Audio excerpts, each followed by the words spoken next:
you want to tell us who you are and who you're talking about today? Okay, I'm Alison Fairley, and I will be talking about my maternal grandfather, William Irwin. Okay. William was born in 1880, and in the 1911 census it said he was living in Columbia Street, just off the Shankill Road, with his mum, who was 60 years old, but she could neither read nor write. He joined up in 1914 with some of his comrades from the mill and some of his comrades from Columbia Street and the Shankill Road as well. They thought the war would be over by Christmas, but sadly it wasn't. He got the King's shilling, which is the equivalent of 5p a day, and he headed off to France. But conditions were horrendous. He loved to smoke his pipe, but sadly he couldn't get tobacco. He often would tell the family that they lived on jam and bread, jam and biscuits, jam and bacon. Rations were not great. And as for hygiene, I mean, they used their helmets to wash themselves and to shave in as well. Their uniforms were made from wool. Now, whilst that's brilliant in keeping you warm, sadly in the trenches it wasn't always warm and dry, and so the uniforms became very wet and uncomfortable. He talked about learning how to turn his tunic inside out and run a candle along the seams to get rid of the lice. He saw many of his comrades from the Shankill Road and the mill where he had worked. Some of them had trench foot from standing in the conditions for too long, wet. Some of them went over the top and made the ultimate sacrifice. They were cannon fodder. He described it really as being like hell on earth at that stage. Yes. And then he was captured and taken to prisoner of war camp by the Germans. That was an experience that he could not even speak about. It was so bad. There were many prayers at that point. He thought about his family. He thought about his mum. He thought about his comfortable armchair that he used to sit in beside the fire and smoking his pipe. And would he ever see them again? Would he ever get back to them? And thankfully, at the end of the war, he was released. It's said that he went to the war as a tall, straight man, but he came home physically stripped. He had obviously experienced a lot of hardship, deaths of his comrades around him, and just the conditions that were so horrendous. But he survived, which was more than some of his contemporaries did. So he got a medal and a letter from the king. And he tried to adjust to life after the war. In 1933, he met my nana, and they set up home in Columbia Street off the Shankill Road in Belfast. And they had 2 children. That was Gary and Francis. So my mum Frances and my uncle Gary remember their dad as a very kind, loving, caring father. He was clean-shaven and teetotal. He took a towel once a week to the baths on the Falls Road. He loved to smoke his pipe. He would sit in his armchair at night by the fire and talk to them, tell them stories or sing songs with them. He loved to paint. And even though they lived in a very small house, he painted the front door bright blue, and the railings bright blue, and the great gate bright blue as well. Out the back, he had an old Belfast sink where he grew orange lilies. Very good. And he had a workshop where he tinkered with his motorcycle and sidecar. And he died in 1952 at the age of 72. I think you have Some things for us here, Alison. Yes. Okay, so this is a letter from the King, which was handwritten. And it says basically, Buckingham Palace, 1918. The Queen joins me in welcoming you on your release from the miseries and hardships which you have endured with so much patience and courage. During the many months of trial, the early rescue of our gallant officers and men from the cruelties of their captivity has been uppermost in our thoughts. We are thankful that this longed-for day has arrived, and that back in the old country you will be able once more to enjoy happiness of a home and to see good days amongst those who anxiously wait for your return. George R. That's amazing. Thank you. You've some other things to show us, I think. Yes. I never met my grandfather. He was 60 years old when my mum was born, so he was an old dad. But I'm very proud of him. I think he was a war hero. Yes. And he paid a tremendous sacrifice, both physically and mentally, for us, and I'm very grateful. So 3 things I have. 1, if you ever stop me, I always have his photo, a laminated photo of my grandfather in my phone. I also have his gold watch chain, which was made into a necklace, and then that is my grandmother's eternity ring as well. Lovely. And the 3rd thing, in his workshop at the back of the house, he used to tinker with wood. And this is a little settee that he made as a Christmas gift for my mum many years ago. So, yes. Thank you very much for sharing about him. He sounds like an amazing man. I wish I could have met him. Yes. But you're very proud, I know. I am indeed. Thank you very much, Alison. Thank you, Tracy.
Billy, you're very welcome. Thank you. Tell us about your dad.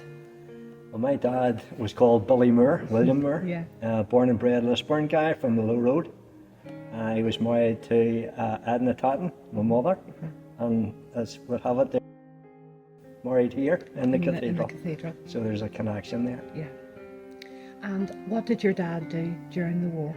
Well, he joined the army as a boy soldier and was transferred to the 2nd Battalion Royal Ulster Rifles. Served there and landed at D-Day on Swords Beach with the... Did he ever talk about it? Well, I suppose he's like all old soldiers. Yeah.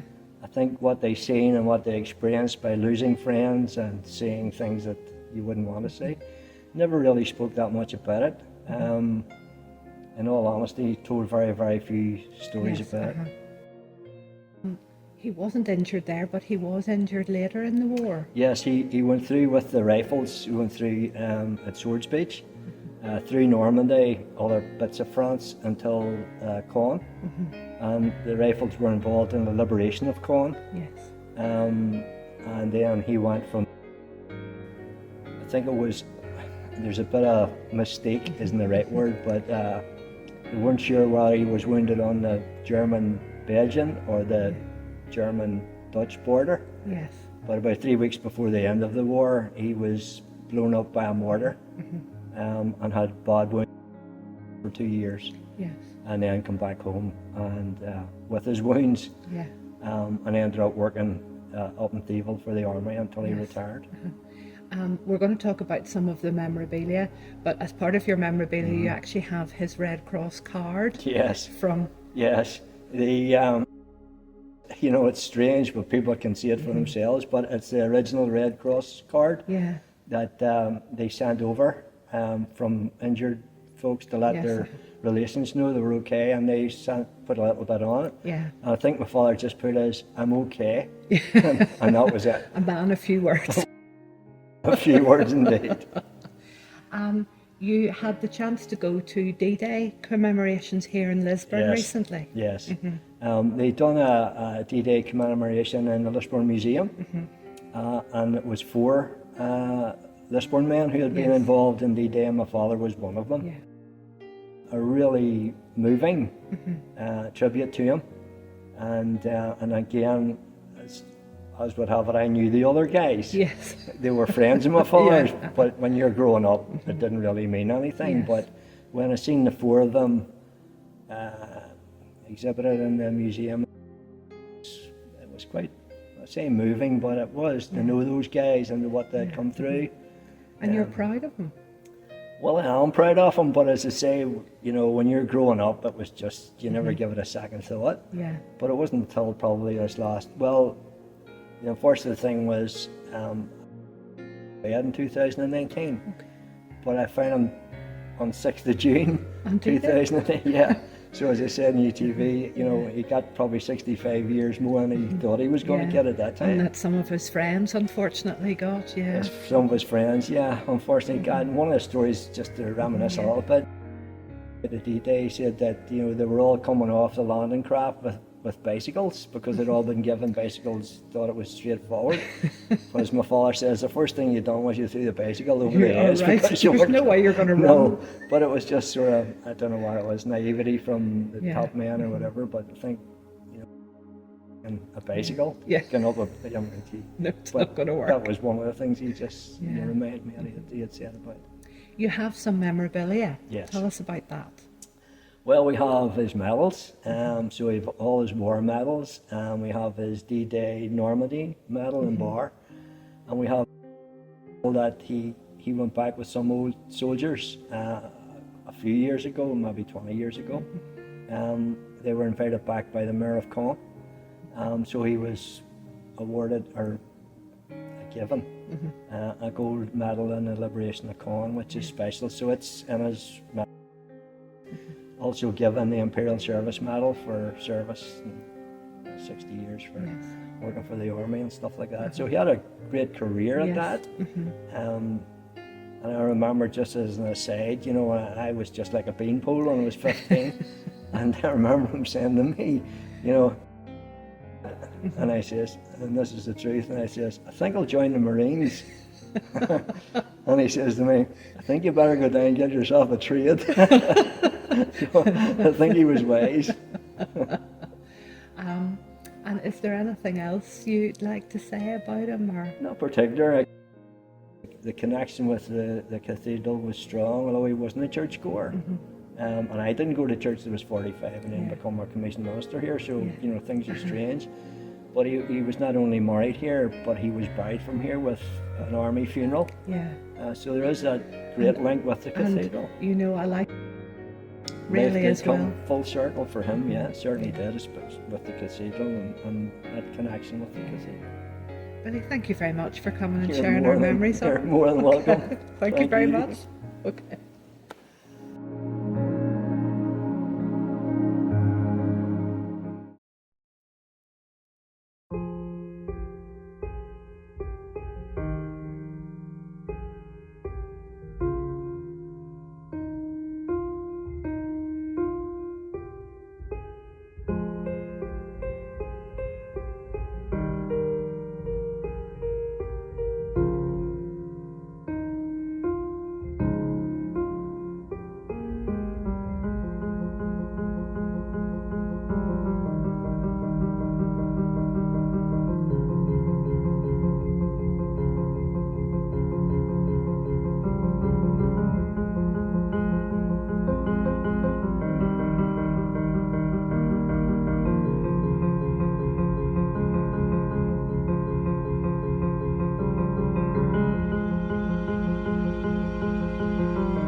First of all, could you tell me who you are? Okay, I am Brian Bell, And you've been a member of Lisburn Cathedral for... almost 40 years. Who are you going to tell me about today? I'm going to talk about my great-grandfather, Thomas Hawthorne, who served in the First World War. So I think you have a little picture of him here. I do. So This is Thomas. Thomas was one of 8 brothers from the Macragall area. And in the excitement of the early days of the First World War, they all signed up. He was 37 years of age when he signed up, so it would have been one of the relatively older men, I would have thought. and had a young family and so on. He was father to my grandmother. Yes. The story is that his wife thought he was away to buy a horse, and he came back to tell her that he had signed up. So I'm not sure You how don't that know how that news went on? No. So the 8 brothers, I suppose with their age differences, they all signed up during the war. This man in particular went through his training in Clandeboy, and then they moved to France, and they would have been preparing for their battle debut on the first day of the Somme, July 1916. Sad to say, he was killed on that very first day of the battle. Again, the story is he was carrying ammunition or grenades or something explosive, and whatever has happened could have been an accident with maybe a grenade or something, or it could have been through German fire, but he died. His body was never found. So he is mentioned on the Fal War Memorial. That's the only mention of him. And so he left behind a young family, and your grandmother was... She was 3 or 4 years of age, yes. So she was brought up without a father figure. The Hawthorne brothers from the Macragall area. Macragall has a memorial plaque on their church wall, and although my family then, the Hawthorne name came down to Bell, but there are Hawthorns, quite a number of them. It was a wide family circle, some of whom were in the military in more recent years, and they took it on themselves. They could never find the 2 names of the 2 brothers who died on a war memorial. There wouldn't have been a war memorial in Macragall. Lisburn was the main war memorial, and for whatever reason the 2 names weren't recorded. So through the British Legion and the local council, they were able in 2018 to get those 2 names put on the war memorial. You have a plaque there that you were showing me. What does that designate?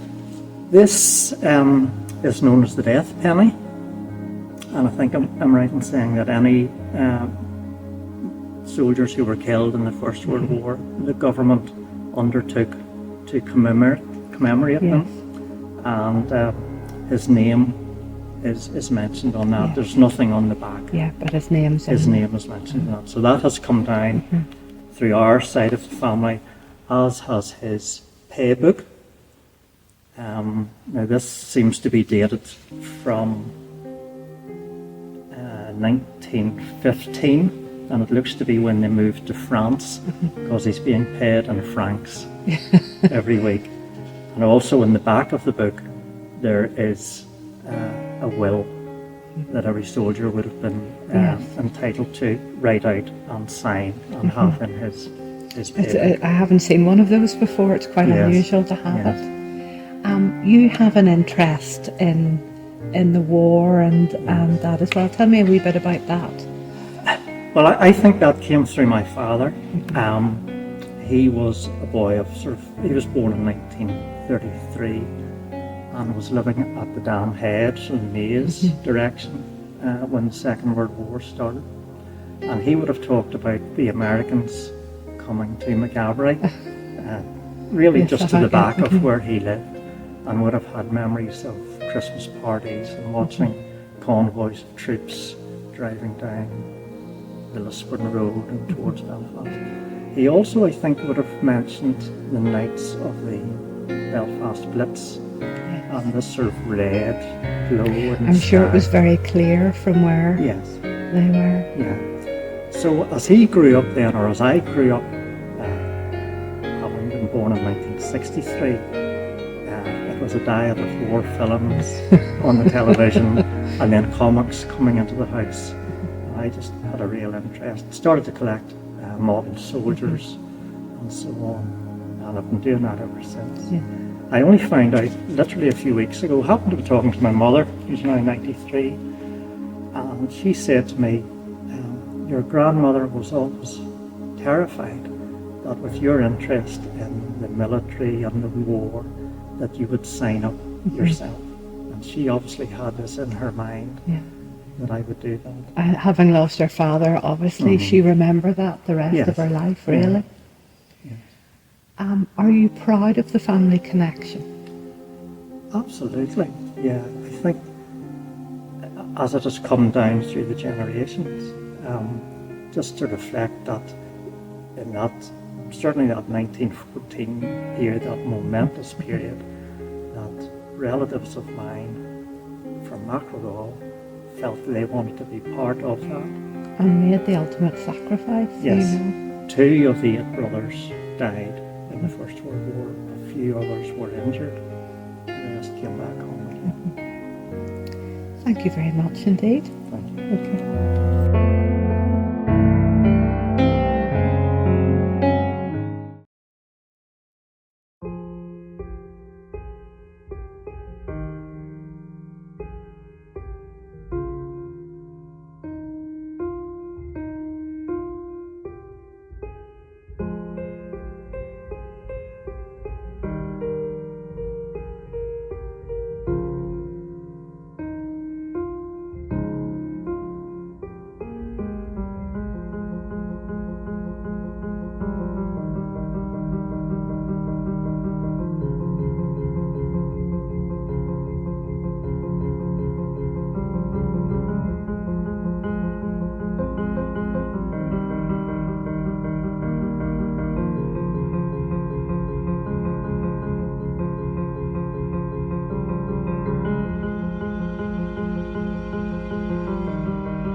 Margaret, tell me who you are and who you're going to talk about today.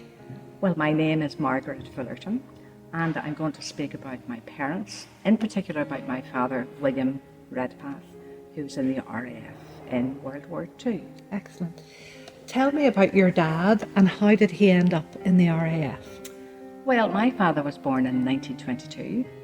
He lived in Utility Street on the Donegal Road, left school at 14 and was apprenticed as a cabinet maker, but he actually made coffins.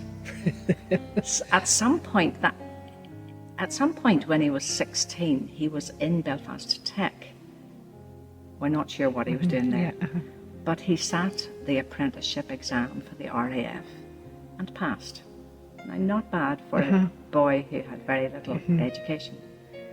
In 1941, then he was called up and he went off to join the RAF as aircraft crew. They discovered that he had a real interest in mathematics. So in Bomber Command, which is the squadron he had joined, they trained him as a navigator and radio operator. And an interest in radios that he kept all his life. So he did that and was obviously flying in various planes, Ansons, I believe, Lancasters, and another one that I can't remember. But some of his flights were flying over Germany and dropping aluminium strips to confuse their radar. So now all of that flying was at high altitude, and his ears suffered damage, so that had to end. And consequently then they re-employed him, still in the RAF, as a trainer for the other guys coming in who wanted to be navigators or radio operators. You have in the past mentioned the Goldfish Club. Oh yes, to me. yes, that was a favourite story, which always made us laugh because it demonstrated something that we could all see in our father.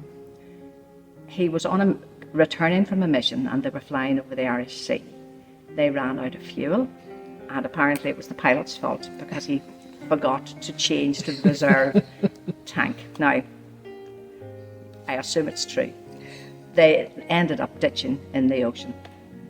While they were in the water, the pilot said to my father, Paddy, now Daddy did not like that name, but he said, Paddy, can you swim? And Daddy said, yes. And he said, well, I would like you to swim over to the aircraft, go into the plane, collect my jacket off the back of my seat and bring it to me. Obviously Daddy did. They were rescued by the Royal Navy and taken on board. Daddy and the pilot were taken into the officer's mess and plied with brandy and good food. The rest of the crew were taken into the ranks quarters. However, the pilot then, in conversation, told everybody else in the mess that he was in that Daddy wasn't an officer, that he was only a warrant officer, and he had no right to be in the officer's mess, so Daddy was sent to the ranks crew. So that unfortunately fed into my father's sense of grievance that lived with him for the rest of his life.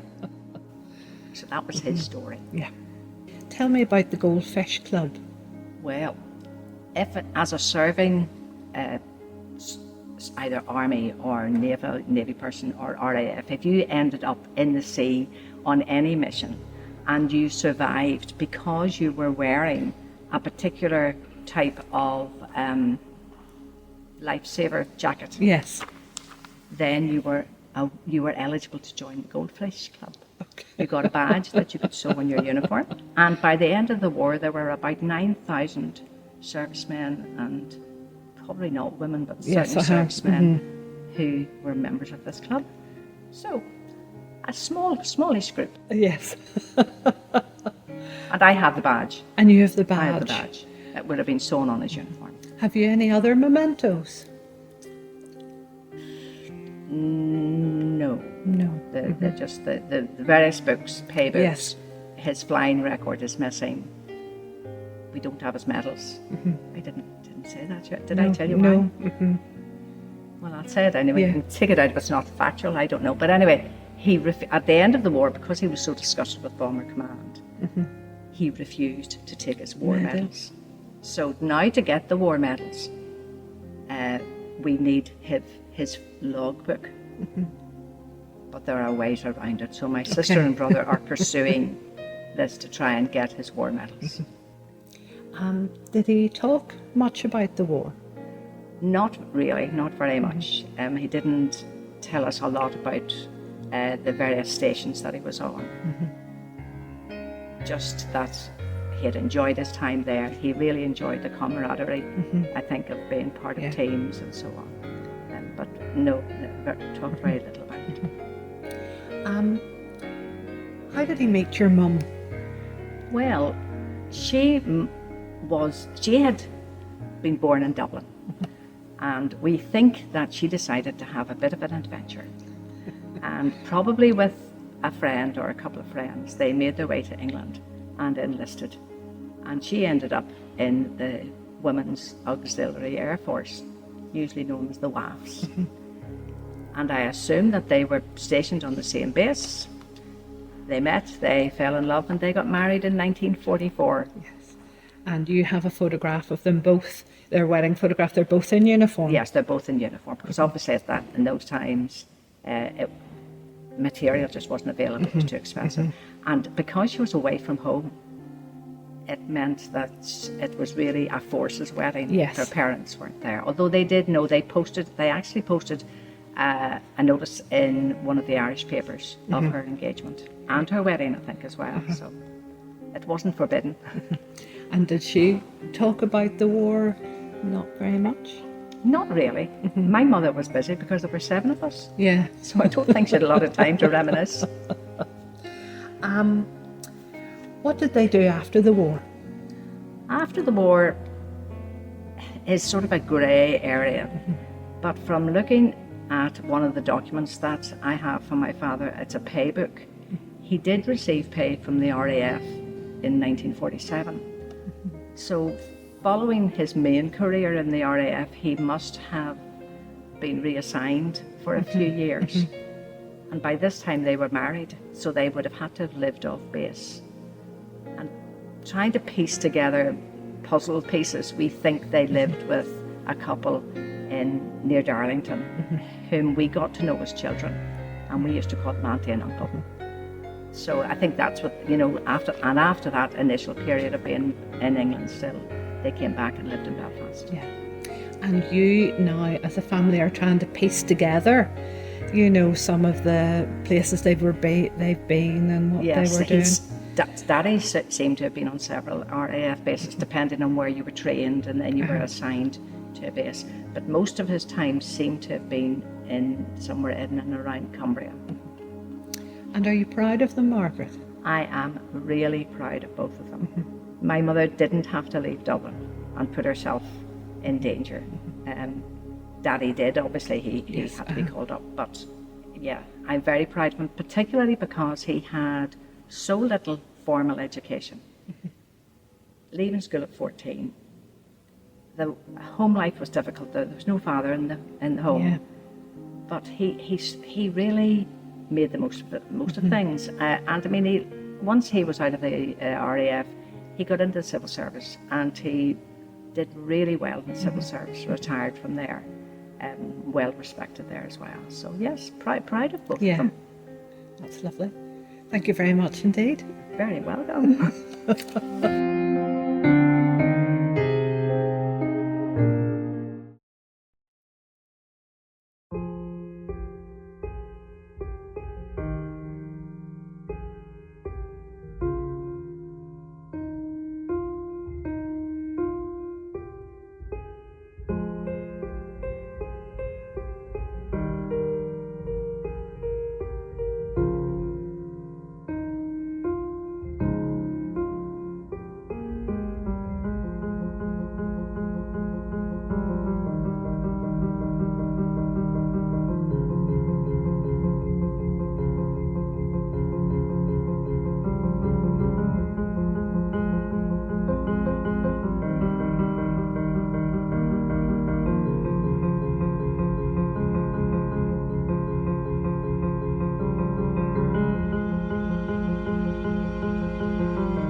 John, tell us a little bit about yourself.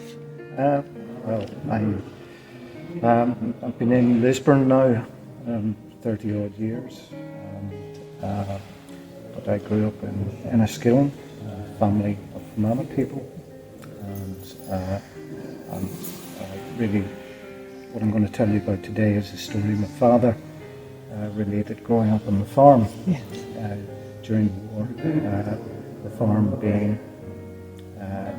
in Irvinstown, not far from Lough Erne, where RAF had stationed Sunderlands and Catalinas, which I believe was coastal command. They used to patrol off the coast, the west coast of Ireland and North Atlantic.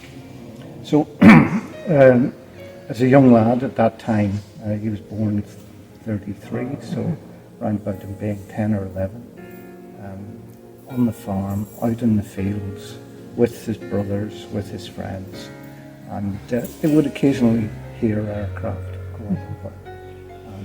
And one particular day, the noise of the aircraft was very loud, transpired very low, and it was a German plane being chased by a RAF plane, and it flew very fast. It was over very quick and past, but this was very frightening, but at the same time impressed the young lads, Very the group exciting. of lads who were always up to pranks.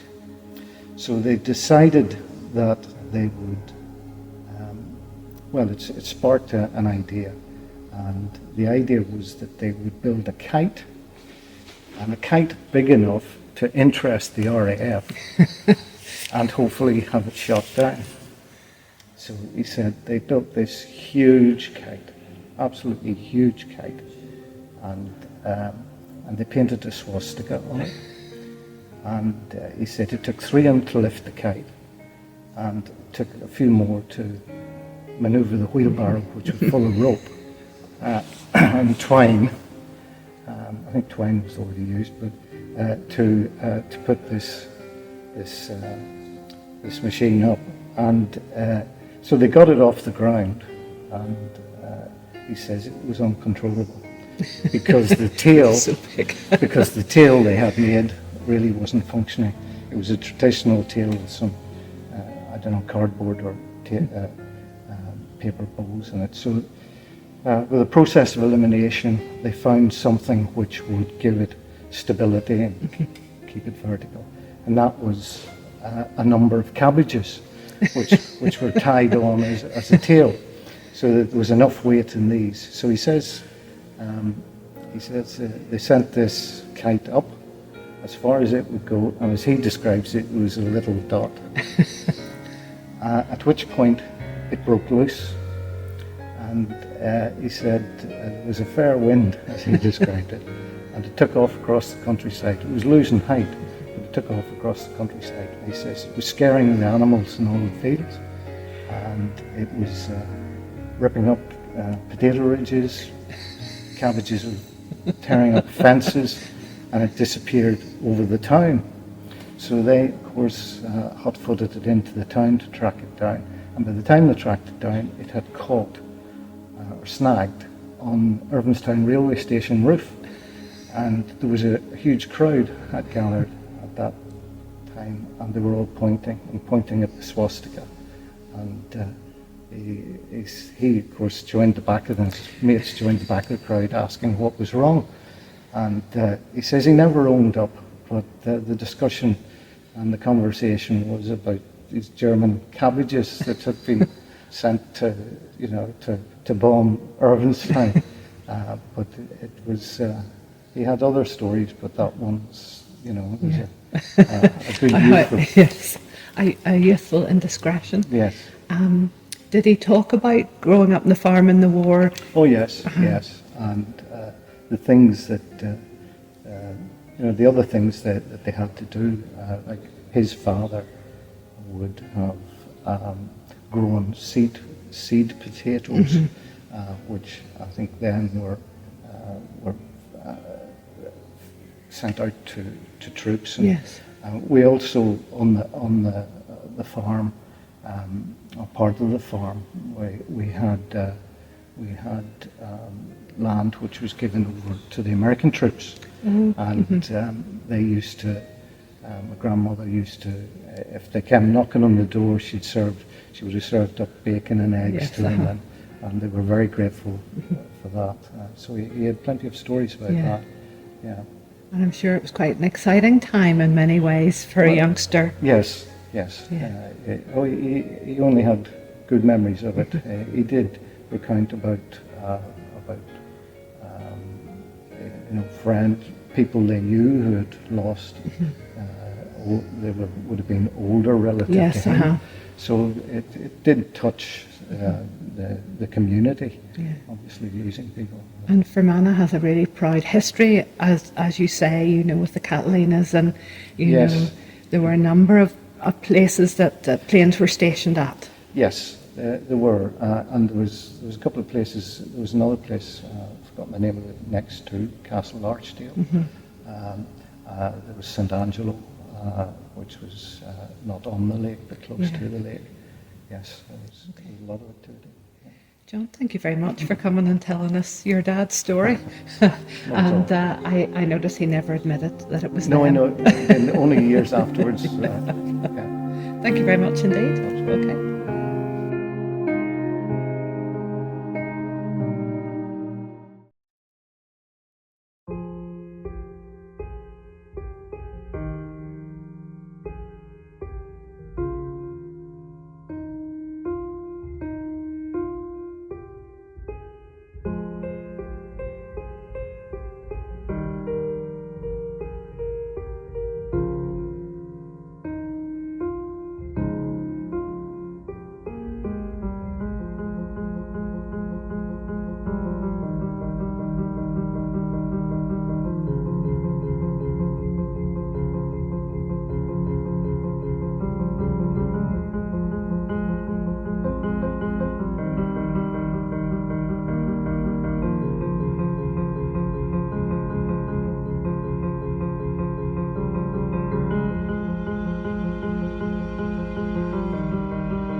So tell me who you are, first of all. Okay, I'm Ken Gibson from this congregation here in Lisburn Cathedral, where I've been a member for 40 odd years.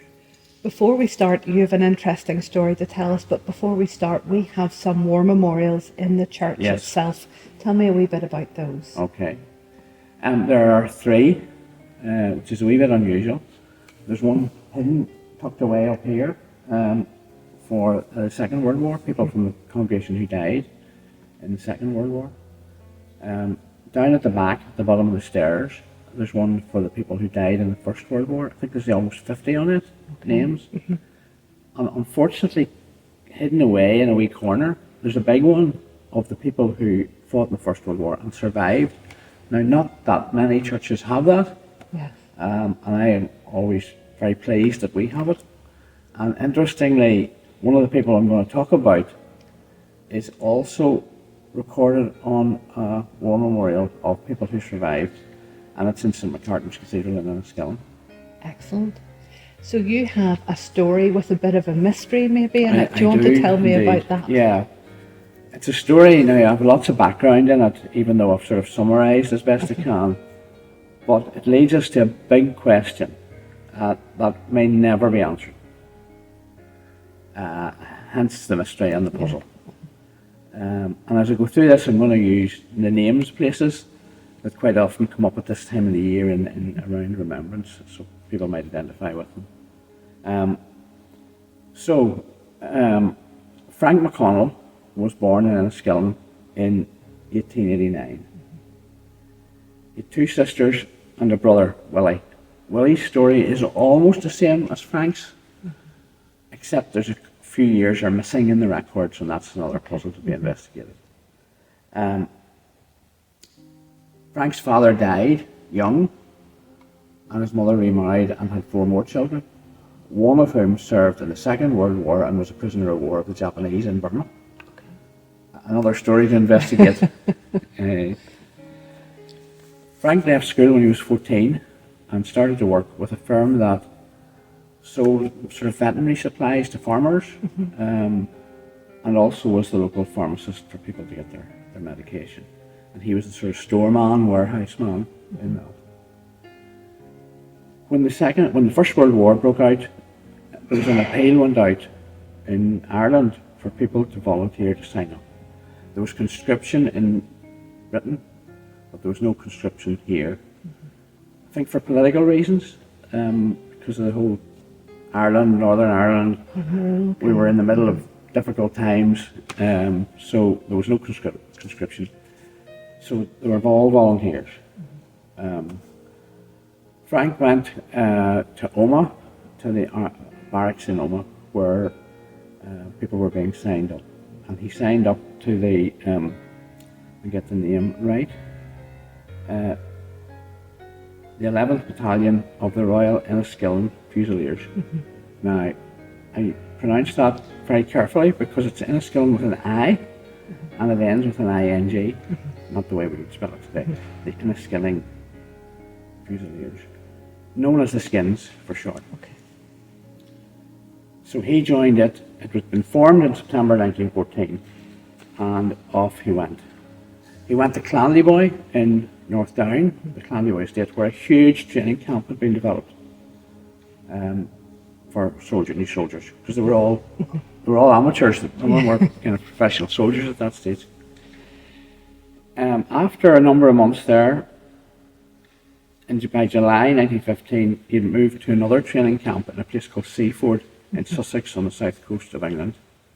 And then in October 1915, they went over to France. As part of the 36th Ulster Division, and again, for anybody who's familiar with these 36th Ulster Division, are very significant as far as we are here and in terms of the war. By March 1916, they were in a place called Ancra, between Thiepval and Beaumont, Hamel, and their town village. And by June 1916, they were actually at the site of the Somme, leading up to the big battle started on the 1st of July 1916. Frank's division, like the others, attacked the Germans on the 1st of July with some success, more success than a lot of the divisions had. And there's lots of explanations, differing explanations written down about that. They had success. Unfortunately, the division to their left and to their right didn't have the same success, so they found themselves almost cut off and they had to retreat. They were exposed on both flanks. 2,500 approximately were killed in the 36th Ulster Division that day. So later they moved to a place called Mazine Ridge, where they were involved in a June 1917 battle. A place that, again, you could have a long story about because it's the site today of the Ireland of Ireland Peace Park, where the 36th Ulster and the 16th Irish fought together. So this is significance. I've been there. That July, they also took part in a battle that was called the Third Battle of Ypres. Now, Ypres is Y-P-R-E-S. It's pronounced wipers, Ypres, and all sorts of things, but it's Ypres. Lovely city, lovely town. Big claim to fame. Like Lisburn, it was Lennon. The main community building, town hall, is called the Cloth House. Virtually destroyed in the war. But that battle also is referred to often as Passchendaele because that was one of the places they were trying to capture. By November of that year, they had moved on to a place called Cambrai. So they went into battle, they withdrew from battle, moved back for rest periods, and then maybe ended up somewhere else. After the war, Frank returned to Enniskillen. He got his job back and also became a lorry driver for the same company. His brother Willie went to Glasgow and worked on the trams. Frank had learned to play music during the war with the regiment and became a founder member of an Enniskillen pipe band. Later in life, I remember this when I was young, he spent hours sitting at the table drumming, just drumming and humming. And I think that was his way of remembering, but also coping with maybe some of the trauma. But he went on to be in the Ulster Special Constabulary, the B Specials, and all the Loyal Orders. After the war, he married a lady called Jessie Montgomery. She was the housekeeper, cook, childminder for the family that owned the business he worked for.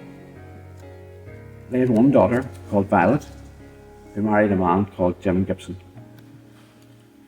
My mother and father. So Frank was my grandfather, and Willie was his great-aunt. Now, for the second part of the story, we move away from Fermanagh to County Down. John Dixon was born in 1895 at a townland called Drummadonald, which is about halfway between Banbridge and Castlewellan. It's a wee crossroads. There's a complex of bungalows and a wee school. He was born there. He had 4 brothers and 2 sisters. One of his sisters was called Minnie, who married a man called David Gibson. So Minnie and David were my grandparents. John Dixon being my great uncle. So he trained as a shoe mender, boot mender, very in demand in a rural farming community, and I think in the trenches. I'm sure. A cobbler. Like Frank, John responded to the appeal for people to sign up and volunteer, which he did. He travelled to Lurgan, where there was a recruiting station in Brownlow House, the castle in Lurgan. He joined the County Down Pioneers, which also became part of the 36th Ulster Division. He may have done some training at a place called Ballykinler near Downpatrick, I think it is. And then he moved to Clannyboy, to the training camp there. July 15 to Seaford in Sussex. If you've been paying attention to what I've been saying, you're maybe starting to see where I'm going with this. Like Frank, by June he was at the Somme. He moved to Messines, now called Messines, where they were involved in the battle there. Third Battle of Ypres, and in November, the Battle of Cambrai. After the war, John returned home and took up his occupation of shoe mender, boot mender again, but also became the sort of local rural postman in later life. As the years passed, he moved into a pensioners' bungalow in Banbridge to be near a brother and family who'd moved there, and to be near shops, doctor, surgery, church, Presbyterian. He was involved in the British Legion all his life and in the Orange Order, where he served for, I think, nearly 80 years. So now, the big question. As Frank and John followed more or less the same path, at more or less the same time, and ended up in the same places, the question is, did they ever meet? Did they know each other? Of course, at that time they wouldn't have realised, even had they known each other, that many years later one was going to be my grandfather and the other one my great uncle. But I would love to know, and I'm sure other people would as well. So that's the story. A few other thoughts. We've talked a wee bit about the memorials here. I always say to people, there's stories in every family from those periods, and go and find out about them, because you never cease to be amazed. Yeah. I had the privilege last year of going on a study visit to Flanders, but seeing graves of 16-year-olds and seeing a monument with 56,000 names on it, 56,000 names of people, soldiers who died and whose bodies were never recovered. It's just mind-blowing. You talk about it all day, but actually seeing it. So if you ever get the opportunity, go. Are you proud of them? Absolutely. Yeah. And the fact that the 3 of them went and the 3 of them came home Is special, because not every family were as lucky. And as you know, we have Yes, we have some pictures, and we'll a picture of Frank in his uniform and John Dixon's grave with a photograph of him, which I don't have. Yes. My cousins have it. Kenny, thank you very much indeed.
Marjorie, tell me about yourself first and your connection to Lisburn Cathedral.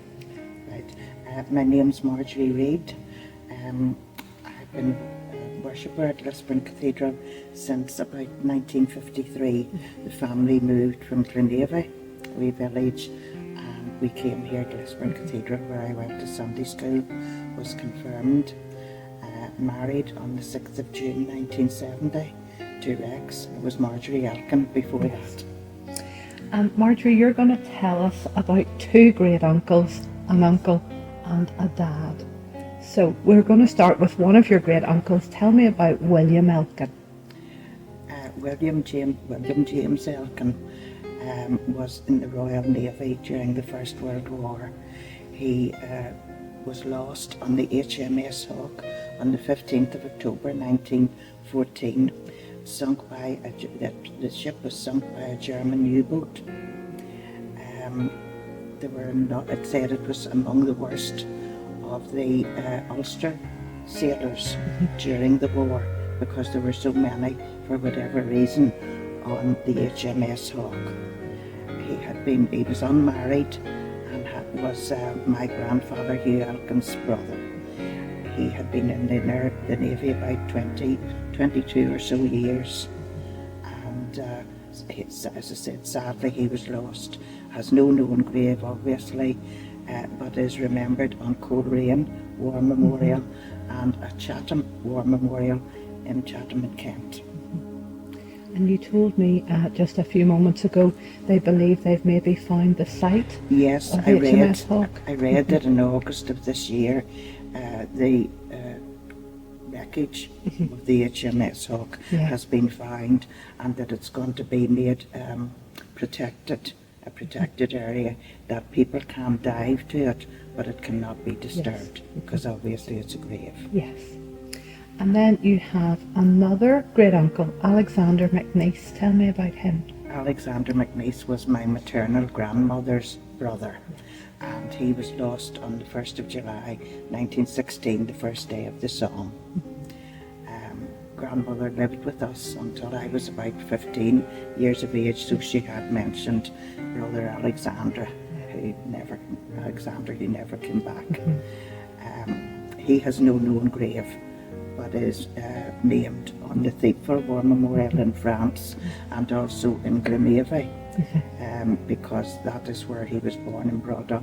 Although whenever he joined the army, he was living in Belfast. He left a wife. Her name was Clarence, but I understand she was called Clara, and a daughter, Alexandra. Obviously named after her dad. After her dad, yes. I have a cousin who has helped me with family tree stuff, but he has never been able to find any record. Obviously, maybe she grew up and got married, and then it's not so easy. And so those were First World War? They were both First World War. So we're moving now to the Second World War. Tell me about Robert Elkin. Robert Elkin was my father, William Elkin's younger brother, and he joined the Merchant Navy, and he was seconded to the Norwegian. I don't know, I think they were on what was called the Arctic convoys, which has been some talk about it. He actually, as far as we know, survived to almost the end of the war, but then succumbed to illness out in Norway, and is buried in Norway. None of his family, unfortunately, were ever able to visit his grave. I understand he was just about 26 years old whenever he died, And yes, you had said to me neither his mum nor dad nor brothers or sisters got out to see the grave. No, they didn't, no. And finally, this is a happier story. Tell me about Hugh Elkin. Hugh Elkin is my grandfather, my paternal grandfather, and all I sort of know, he is named on the list of survivors in the cathedral front porch here. Whether he joined up after his brother was lost, I don't know. I have found a newspaper to show to you, a report of the Belfast Telegraph on the 27th of October, in 1914, where they put in about the brother William James's death. He survived the war. which was, I suppose, a blessing because there was already 6 of a family. Yes. It's what I have found out about him is that he was in the Royal Irish Rifles, but he must have. My father was born in 1914, so whenever he joined up, there was already 6 in the Elkin family. And we were just saying earlier, you forget that a lot of the men who enlisted did already have families. Yes, did have families. Yes, that was. I think they lived in a little two-down house, what you would call now, on the Hill Hall Road. Yes. Number 40 Hill Hall Road in Lisburn, and there was eventually 11 Yeah. of their family In there. And he is on a very special board in Lisburn Cathedral. Tell me Yes. about that. It's the survivors board. Well, I was given to understand that there are only 2 churches who have those. One is the cathedral and the other one's St Martin's in Enniskillen. Yes. St Macartn's, I think, Yes, is the correct. Yes. Is the correct. No. I've heard that as well. And Robert is on a board here as well, Robert's isn't he? on Yes, the board here. on the board over here, at the- yes. Yes, at the, behind the choir. Yes, and also out in Castle Street. Yes. He's on the one. On the at Lisburn War one. Memorial. Yes, the Lisburn War Memorial. Are you proud of them? Yes, I think, yes, it's nice to know. And I also feel that the sacrifices that those people made should be remembered, really. Absolutely. Very, very, very much so. I know when I was at school, there was virtually nothing taught about it. Maybe it's different, maybe it's slightly different. I think it is. I think it was maybe too close, but I think as time's gone on, we're beginning to see that unless we look at the past and the sacrifices, we're doomed to repeat it almost. Repeat the mistakes of the past. Yes, indeed. No, it's.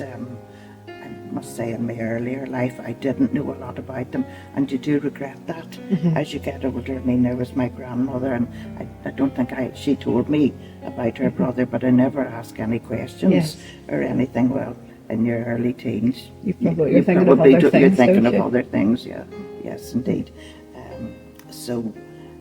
But certainly now that I have had time with family left home and everything, it has been interesting to look up and find out more about what happened in those days. Thank you so much for coming and talking to us today, Marjorie. I really appreciate it.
Hello, Richard. Tell us about your mum. My mum, Marjorie, she was known as, was born in 28th of October 1922 in Longford in the Republic of Ireland. And what did she do during the war? Well, in February 1942, when she was just 19, she actually came up to Belfast and she joined the Women's Auxiliary Air Force on the 5th of February. And she transferred to the UK to an RAF base to train in that role. And she was in that role from 1942 until 1946. And what did she do as part of that role, do you know? Well, we had actually quite scant information because coming from the Republic of Ireland and going back down there, she returned back there and got married. That was never talked about down there very much. So as we grew up as children, we knew very little, if nothing, virtually nothing about her role in the war. But we have done some research since with the War Forces records. We have got some information. She moved all around the UK, well, around into Wales, down to Sidmouth and Devon, and other air bases. She was around various air bases during those 4 years. She was in the role of a women's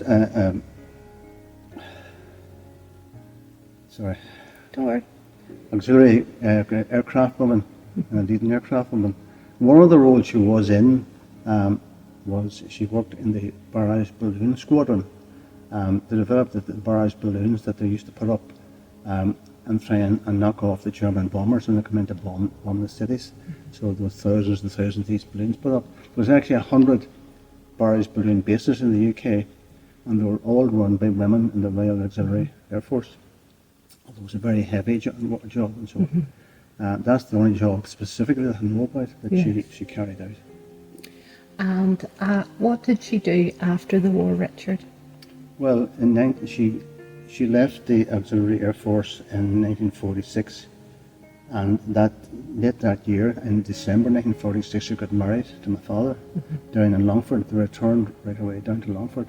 My father had been living in Belfast at the start of the war, and he returned then to take over the farm in Longford, where my grandfather, who was a widow, needed help to run the farm and so on. So my father returned there. And then whenever my mother returned then in 1946, she went down there. I understand that they would like to have stayed in Belfast, but it couldn't work out because of the farm. So she returned in 1946 and got married in December of that year. And you have some photographs of your mum in uniform. Well, photographs only appeared. Actually, my mother died in 2004, and her elder sister then appeared, had some information. We believe her elder sister may have been with her in the Women's Auxiliary Air Force. We're not sure about that. Yes. But her sister Belle did have photographs which then appeared, and we have some of those. As well as that, then my niece had done some research only recently with the Forces War Records Department, and was able to get at least 2 documents from the time that shows her record of joining and some of the bases she'd visited, some of the things she'd done. But apart from that, that's the only information we have of her time in the Women's Auxiliary Air Force. You have a photograph of her meeting the King and Queen at That's the time? right, yes indeed. Yeah, and she's standing to attention, very much so, yeah, which is really nice to have. That is obviously at one of the bases she was in, but we don't know where it was. Yes. And did she ever talk about the war, Richard? No, never. We knew nothing as we grew up as children at all. Now, my elder brother was aware, and she had said that I think she was in a base in Wales, and she used to go out in the evening, and the sky was black with bombers taking off to fly to Germany. That's the only record of her for speaking about what she has done, whatever that was in Wales. But it's nice now that you can look back and do the research and sort of give her the credit she deserves. Well, absolutely. Once we became aware, like I say, in 2004 when she died, really we became more aware of it then. We tried then to get some information regarding what she had done and what her role was. And it's particularly getting the photographs. At least now we know we can look back on that and see that she done that. And you think she went over there at 19 from Longford to Belfast over to the war in 1942, right in the middle of the war. It seems actually incredible that she would go over and do that. And what brought her there, we're not quite sure. But yeah, She was obviously a brave lady. It's incredible, head off and do that. And actually, she was a very quiet person, otherwise. That's the only we ignore her. Not as a person. She wouldn't claim to be brave, certainly, in the way she lived as our mother. Have you anything else you want to say? No, that's fine. It's just an opportunity to speak about her. It really is good. And you're proud of her, Richard? Absolutely. Yeah. Oh, yeah, absolutely. And if we look back at what she done, and like the many tens and tens of thousands of people like her who done those things. Yeah, indeed. Thank you very much indeed. Thank That's you. great.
Hello, Paula. Tell us who you are and a little bit about your connection to Lisburn Cathedral. Okay, my name is Paula Wright, and I am a retired lecturer at Stranmillis University College. Before that, I was in the fire service in controls just across the road, and during my time there, I met and married. Well, I actually met Sam before that. I married while I was there. So I am married to Sam Wright, who is the dean here in Lisburn Cathedral. Now, you're going to tell us about your dad. So, tell us all about your dad. Okay, my dad was born in 1923, and he grew up in Dromore, County Down. He left school at 14, and he went to work. He was actually picked out of school to go and work in Belfast with a firm called Liddell. And that was part of the Irish linen industry. He lived in a house in Dromore. He was born in a little place called Home Factory, but his father had been a serving member of the armed forces in the First World War, and he was actually injured in the First World War, sent to England to recover, sent back to the front where he was taken prisoner of war, and then demobbed back. And at that time, soldiers, sailors and Airmen Association had come together with the local council in Dromore, and they had built 6 houses that had a plot of land with them for those returning veterans from the First World War. So that was really where my dad grew up. And in fact, that's where I lived and was married from. He was very good at maths, we're told. He wouldn't say much about it, but we've been told he was taken out of his work and asked that when he should join up, that he should join up with the RAF, and that at that time they would do exams and that they would like him to sit all of those exams. There were only a few selected for the exams, but he sat his maths, English and general knowledge exams and passed those. And so that meant then that in light of his scores, if you like, particularly in the maths, they seconded him or trained him to be part of the radar unit in the RAF. And radar, of course, only came into being in the 1930s when there were a number of experiments carried out in England, and they realised that they could detect radio waves that bounced against metal, and then they set up laboratories to carry out more experiments and worked out that they could actually trace enemy aircraft or any aircraft using radar. So that was really in 1936 the big work was carried out on that. And then when the war was declared in September in 1939, they decided that the main laboratory where the work was carried out and that whole estate would be turned into the first operational RAF unit.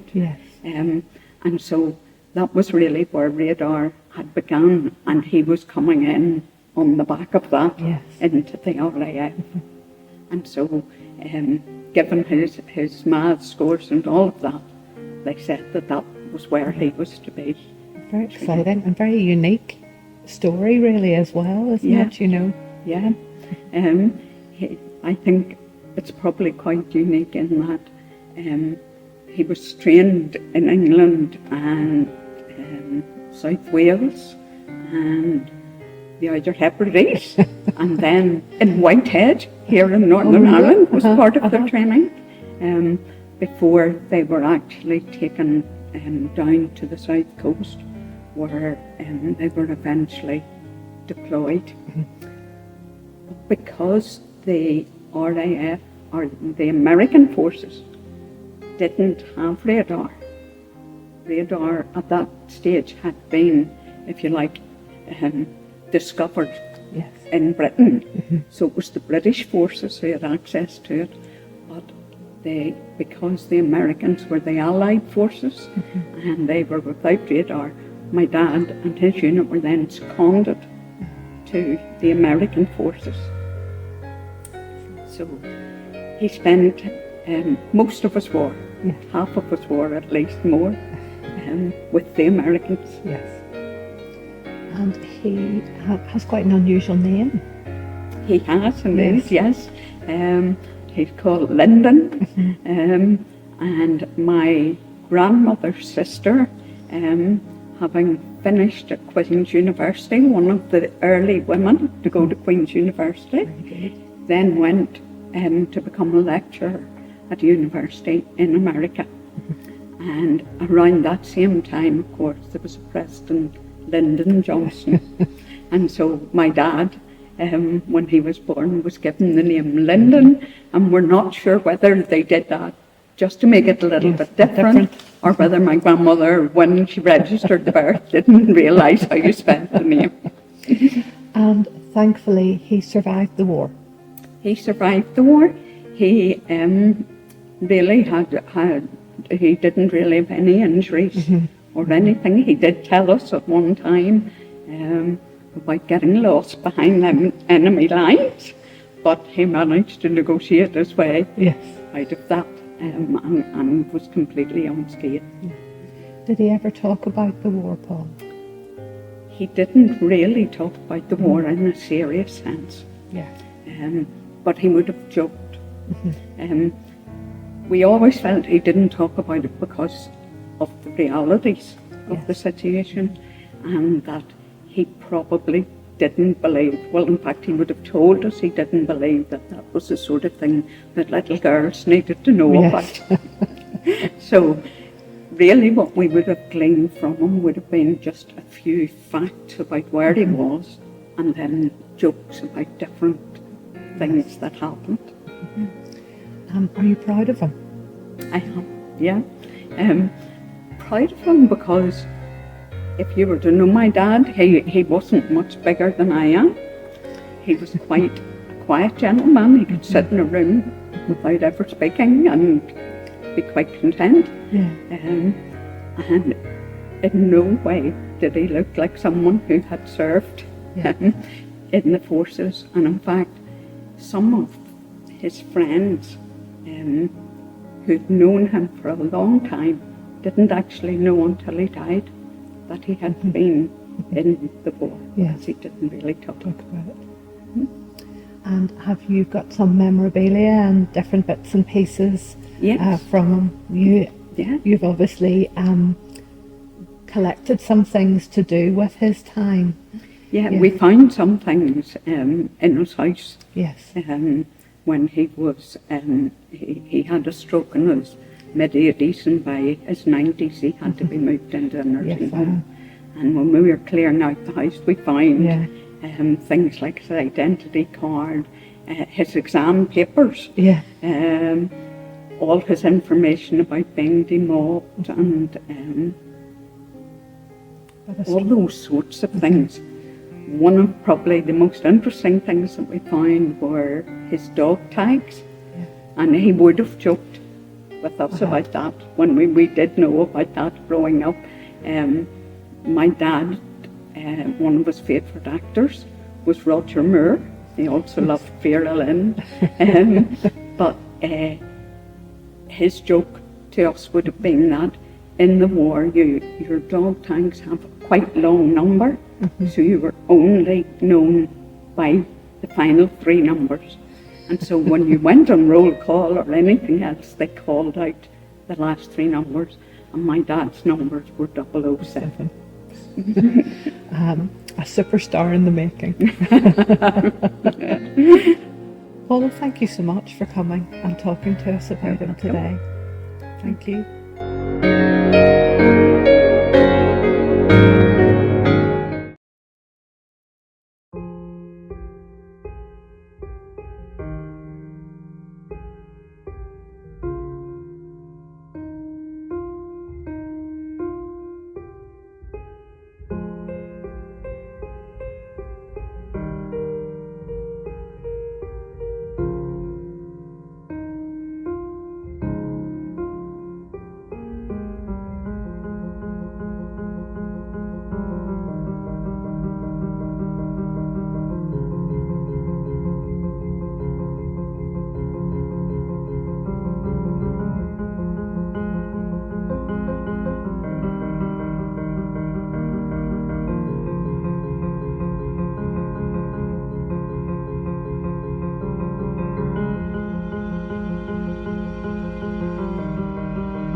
Hello. First of all, tell me about yourself.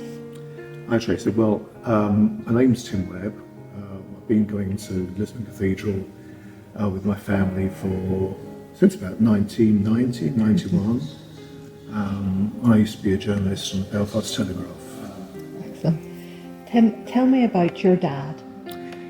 Dad, he was born in 1920 when the Second World War started. He was 19 years old. He actually joined the Territorial Army just before war broke out because he wanted to learn how to drive. And he ended up becoming a lorry driver, and that was the first of his jobs with the army. So tell me about his early life, Tim. Well, at the age of 14, his dad got him a job at Woolwich Arsenal in London as a messenger boy. And he actually worked for the MOD his entire life until he retired in one form or another. To judge from his letters home to his mum and his aunt, you'd think he was having the time of his life. And lots of funny stories and all the things they got up to. Whereas he also kept diaries from 1939 to 45, and they tell a slightly different story of the reality of the war out there. So one of his letters, he makes jokes about, don't talk to me about tomatoes, we've had too many of them. There's a nice swimming pool in the river near here where we go on our off-duty hours. The Royal Engineers have blasted out a few dangerous rocks in the riverbed and fixed up a diving board. It's just a thing in the heat of day. And it just sounds like they're having a boys-on adventure. He kept diaries throughout the war, and he chronicles the retreat from Europe in 1940, I suppose now really known as Dunkirk, although he appears to have left from St. Malo on June 17th, among the last troops to escape the fall of France. On Monday, June 10th, 1940, he writes, "The 1st Armoured Division has been blown to pieces, and so is Rouen. We are the only survivors and are going back to reform. The Germans are on the outskirts of Paris. Many of our chaps think we've lost the war." And a week later he writes, "After breakfast we march down to the port. We embark on a ship with 7,000 troops aboard. The following day they landed at Plymouth." What an experience for him to have recorded. It was, yes. Did he ever talk about it when he came home? No, he would just occasionally refer to silly things he'd done during the war. The time he got a lift on a petrol tanker and was smoking on top, which did not please the driver too well. Another time he was talking about when they were practicing, doing a grenade practice, and he was told to throw it like a cricket ball and threw it straight up into the air, and everybody dived for cover. But the diaries really tell a deeper story of what was going on and the fears. You have those diaries. What other memorabilia do you have? Well, various documents of its time. There are Greek and Italian phrase books. There's also advice to troops of what not to do. For instance, in Greece, don't take parts of broken down temples and use them as roadblocks. And quite a few things that obviously troops were getting wrong, and you wanted to keep people friendly towards you, particularly the Greeks who had done so much during the war. And you have medals, I believe? I have his service medals, yes. And a little cinema card we were looking at earlier that had Ronald Reagan, I believe. Ronald Reagan as a star of one of the films, and the likes of Olivia de Havilland and James Mason in other films. And the entry price to the cinema was 1 old penny. And we have said this before, he didn't speak about the war very much when he came home. No, like many others of that time, he never really talked about the war afterwards. Obviously they saw things which affected them for the rest of their lives, and they may have spoken about those things amongst each other, themselves, but not outside of that. Tim, thank you so much. You're welcome. Okay, thank you.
First of all, tell me who you are. My name is Alan Farrell. I'm a member of Lisburn Cathedral for the last 54 odd years. I was married here in 1974 and we're just celebrating our 50th anniversary in June there. Lovely. First of all, tell me about your dad. My dad, he joined the RAF in 1937, left in 39. I don't know why he left.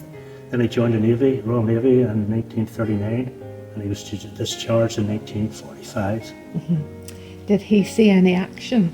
He's seen action with the Bismarck, so he did. And because every time it used to come up on TV, he would say to me, "Son, I was there." But he never really talked about service. He fought in the Atlantic convoys and also the Arctic convoys. And he's got 7 medals to prove this sort of thing, you know. And you have served yourself. Tell me about your service. Yes, I served in the North Ice Horse in 1966 for 4 years. I had the honour and privilege to visit Monte Cassino, World War II War Cemetery, 23rd of May 2011, to pay my respects to the fallen of the North Ice Horse and the 1st Canadian Division. Both made a frontal attack on the Hitler Line, a defensive barrier in central Italy. Success came at a high cost, with the North Ice Horse losing 36 men and 32 tanks. The battle achieved the same, but at a terrible cost to the Canadians. They lost 1,000 men killed.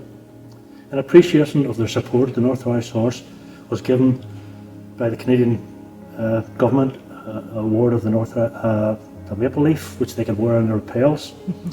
The North Ice Horse played a prominent part in all battles and were the first Allied tanks to enter and liberate Tunisia on the 8th of May. Italy is not the only battlefield site I have visited.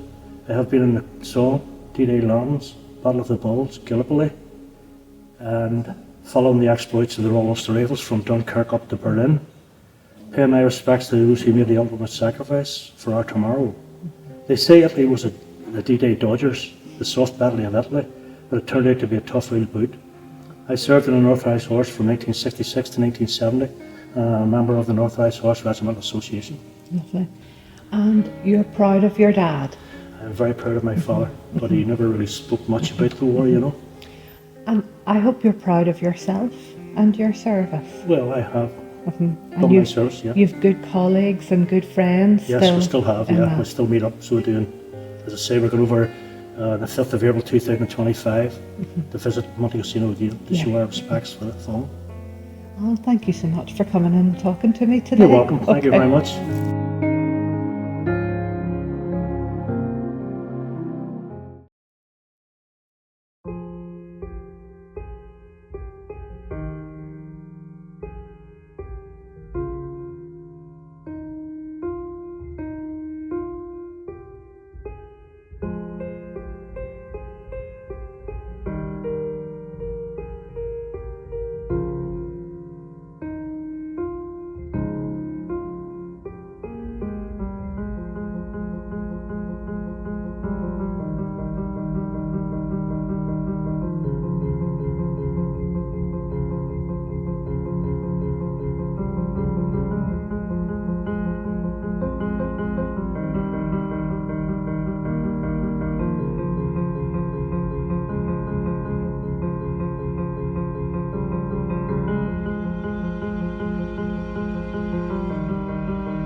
Okay, Sheila, I'm going to start off by asking you your name and your age.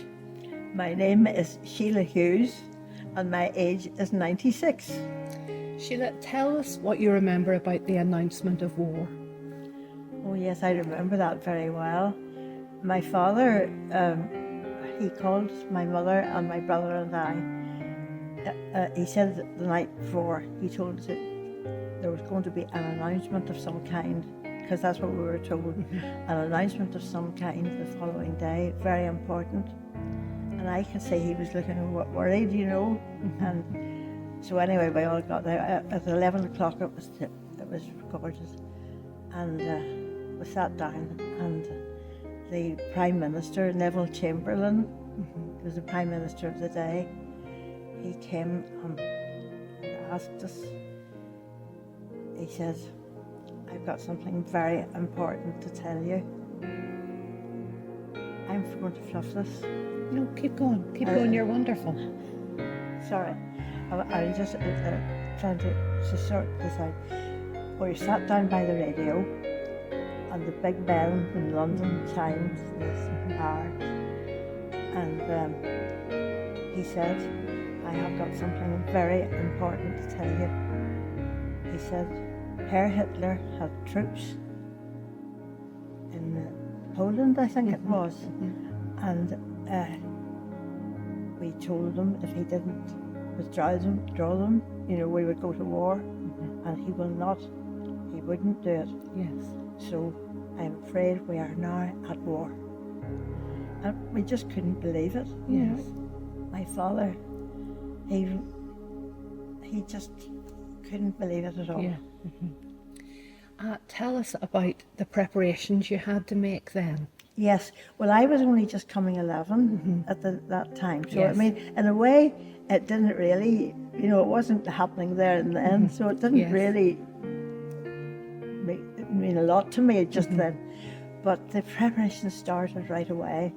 They Yes. were obviously, you know, preparing for it Yes. because they'd had this threat with Yes. Hitler. And so, first of all, that I can remember was the gas masks that we got. And at about the same time, the barrage balloons. These Yes. were great big things. They looked like elephants Yes. in the sky, you know. It was quite incredible all over, and this was in case you know they could send planes down Yes. to machine gun people. Yes. So I suppose that kept the people on Kept the ground planes away. safe. Now, Sheila, you have a very interesting aspect to your story. Tell me about the circus. Oh, the circus, yes. Well, my father knew Mr. and Mrs. Fawcett very well of Fawcett Circus because they used to play all around Northern Ireland, you know, in the Yes. villages and everything like that. And Mr. Fawcett says that my father, you know, if he was worried about me at any time, I would be very welcome to go and travel with them. Yes. So of course I heard this. I thought this was wonderful. So away from school as well. Anyway, I went with the circus, and they travelled around the south of Ireland. Yes. To be away from war, and of course that's what my parents wanted me to be away out of danger.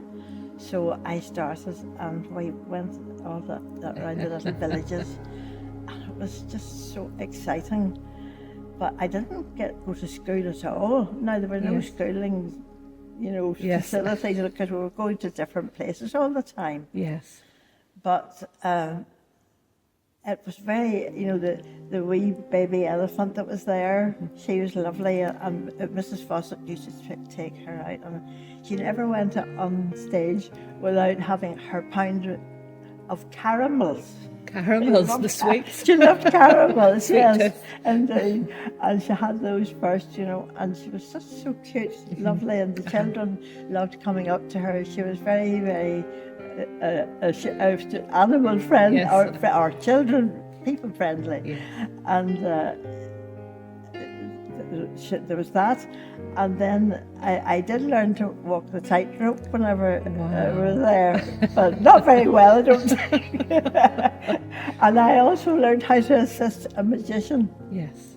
We had a magician there who dressed up as Chinese, and then he would spoil it all in the interval because people would get their programs and numbers on them. Now you've all got your program, and there's a number on it, and if we call it out your number, you'll get a prize. That spoiled the illusion. That spoiled the illusion. You mentioned schooling. What do you remember about your school life? Well, it was very little and very, whenever war broke out, I was just coming 11, and I had been to a little private school next door to where I lived in Deer Park Road in Belfast, and it was a very nice little school, but you learned more about nature, I think, than anything else, you know. And then I went to the girls' model off the Cliftonville Road, which was where I really learned more than anything. Yes. There. Yeah. And I was there for a couple of years, and then war broke out, and while I was there, just at the beginning of that time, war broke out, and of course that changed things, and we all had to have our gas masks with us. Do you remember any other restrictions? Yes, we weren't allowed, of course, to show any light at night from our homes. Yes. If there was a chink of light, we would have the warden at the door knocking it and get that light out, you know. That was very important. And we were allowed to use a torch, but it had to be have a piece of cardboard put under the glass with a little tiny hole cut, and it had to be shining downwards all the time. Had to be on the footpath. So that was very difficult. Yes.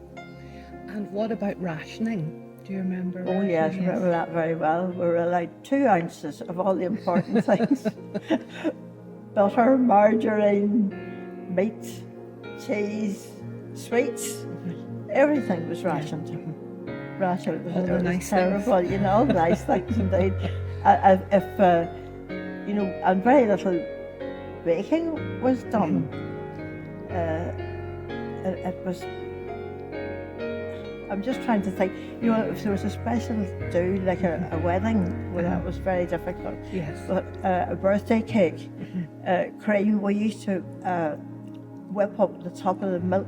You know, in those days, your milk had about that. We used to call it top of the bottle. The top of the bottle, and you would wrap that up, whip it all, and hope for the best. Hope for the best, yes. But we managed. Tell me about the air raids. Yes, well, the air raids, I remember the first one I was ever in was we were coming home from my father was manager of the old Empire Theatre, which was razed to the ground in 1961. But it's the big Victoria Centre in Belfast now. Wow. That's where it was, right in the middle of Belfast. And we were coming home, and we were passing the zoo, and all these things like fire coming. It was incendiary bombs. Coming down. Were coming down, you know. So luckily we weren't far from home. Yeah. Were you scared, Sheila? I was frightened as I was scared then, you know. But my father was very good about things like that, and he always put my mind to ease, you know. Yes. But my mother and I were sent away. Daddy got us to live in a place in Newcastle. It was a friend who had a house there, and we went there for a little while, not very long, but a little while. And we were there when the big blitz of Belfast came. Well, tell me about the Belfast blitz then. What can you remember? All we know is we heard all the planes going overhead, and a lot of them came across from Germany.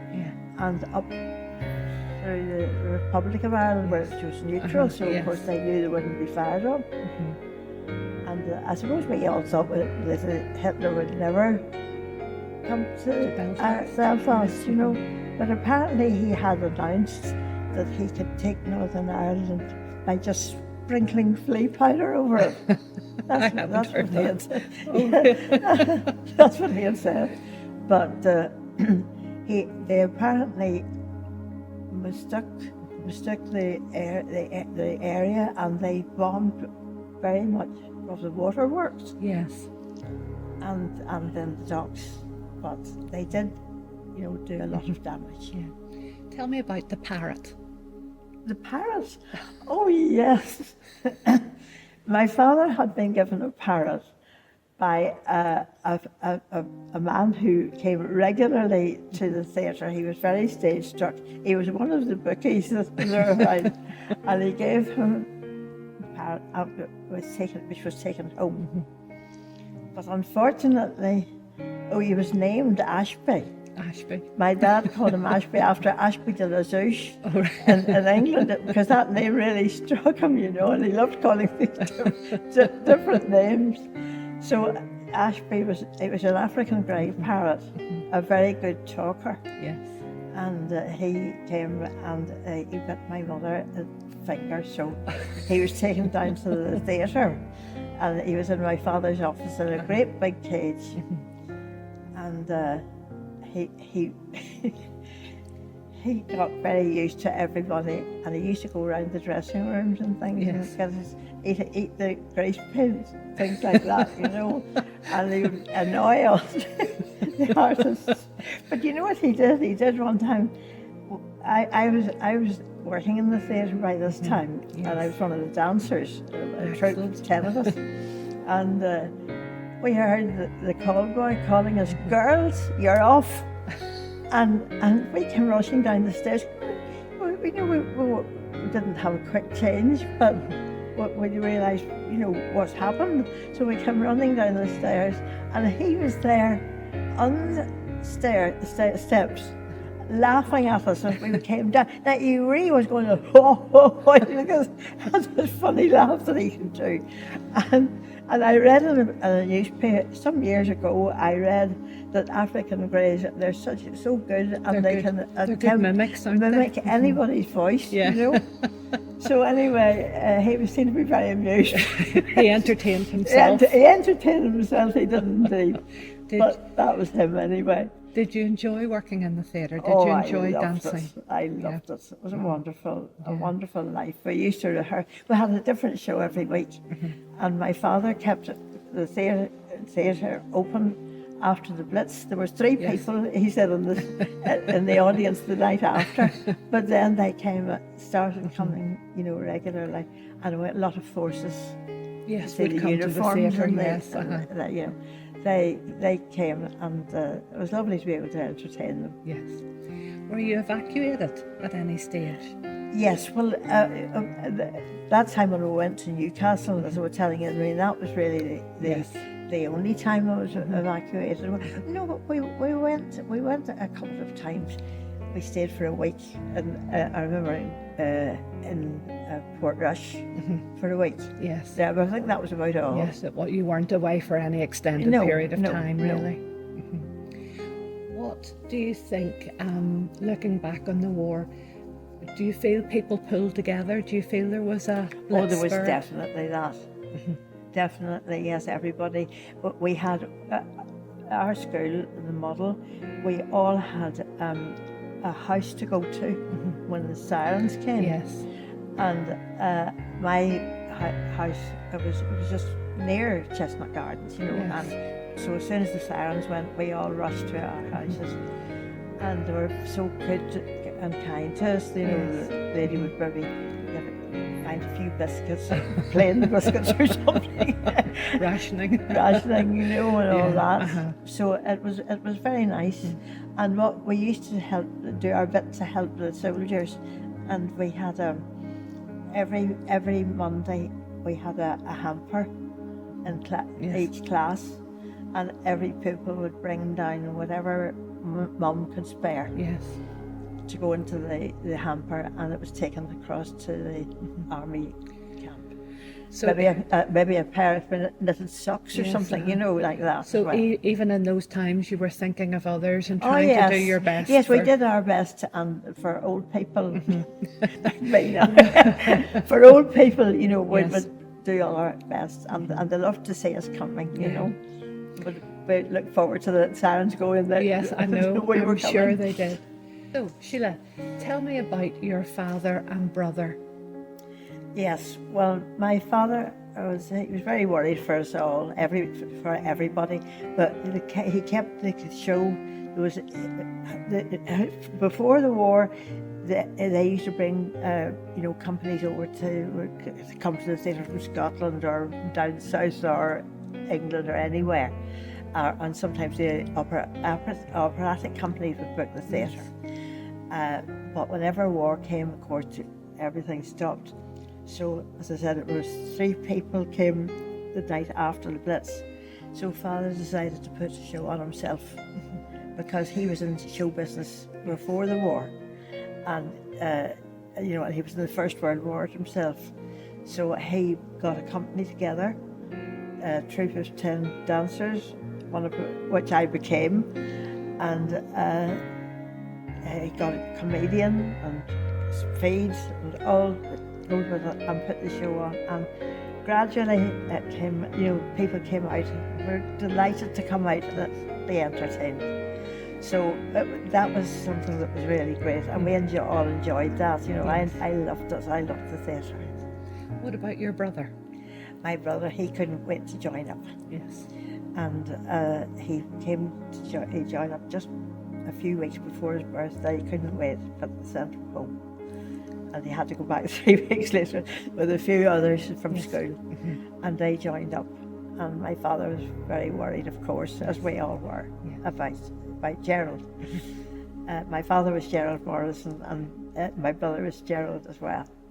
So that's just how it was there with that.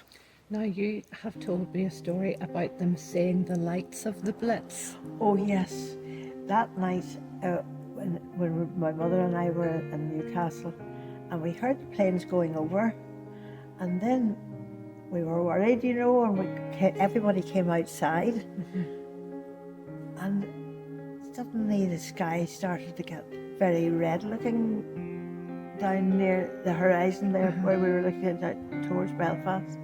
And we thought, oh my goodness, what's happening with Gerald and my father? So of course my mother was trying to see if we could get some communication, but there was no phones. Phones weren't obviously all booked up or whatever. Everybody was phoning everybody, Yes. So we just had that dreadful worry. But then the following day, my father managed to get contact with us. Yes. And that was the lights of the fires. The lights of the fires. And you could see them in Newcastle. The bombing, yes, you could see them. We could see them there, and then we could see all the planes, and the lights of that as well. It was terrifying. I'm sure it was. Absolutely terrifying. On a happier note, tell me about entertaining the troops. Oh yes, indeed, we did that, and it was great. Whenever the Americans came to join and help us with the war, the American soldiers came, and the young men here were not happy about that because the American soldiers came over with nylon stockings and all the sweets and things that there were, and of course the girls had a wonderful time, but they were not popular with the young men here at that time at all. But yes, we used to go out and do entertainments at different camps. Yes. And we were paid. We were a troupe of what I was in, the dancers. Yes. We were a troupe of 10. Yes. But we would go out, 4 of us at a time. Yes. And we would get paid 2 guineas. Now, not pounds. £1, 1 shilling, Yes. a guinea. And we got paid 2 guineas for doing those, and they would give us a meal and then chat us up afterwards. So you enjoyed it? We were very popular, yes, but my mother came with us always as a chaperone.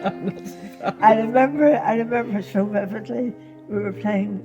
There was a big aircraft carrier came in, and that was American. Yes. And I think it was, and they were in, you know. Yes. And trying to get into our dressing room. Mother standing, she was only little, with her hand over the door, not letting anybody there, you know. So anyway, they used to come in and just see the show. Any of the troops that were there came to see. Is there anything else you remember or want to mention, Sheila? I can't think of anything else. It was just that everything that we did was just so different, and we had to be so careful. And bringing these gas masks with us. Yes, you remember that clearly. Yes, they were a box about 7 inches square, and mine was a houndstooth check one, and I felt very You were trendy very even smart then. and trendy with my gas mask on, you know. Yeah. And of course we were searched everywhere going into Belfast. Yes. If we came in to do any shopping in Belfast, we were searched, and I mean that was pretty grim as well. Yes. But it was so funny. Some of the people who did the searching, you know, they were talking away amongst themselves. You know, oh, we're going to the wedding. You know, are you going to that one? You know, the one, and she was all in blue. So they were getting on with their own lives. They were getting as on well. with their own lives. You know, weddings. I was married in 1951, and it was still rationing then of materials. You know, clothes were rationed. And you had your ration book for that. your clothes? Clothes, yes, and material. And I made my own wedding dress and my bridesmaids' Did you dresses really? as well. Fantastic. I didn't have much schooling up there. But you were good with your hands. I did with my hands and my feet. Well, Sheila, thank you so much for sharing with us today. No, we really it's appreciate a pleasure. it. It's a pleasure. It's lovely to look back. I mean, it was a horrific time, but it was wonderful in many ways. It's the people that made it, isn't it? The camaraderie that was there, and there was lots of fun. Yes. Well, thank you very much indeed. It's my great pleasure. Okay, thank you.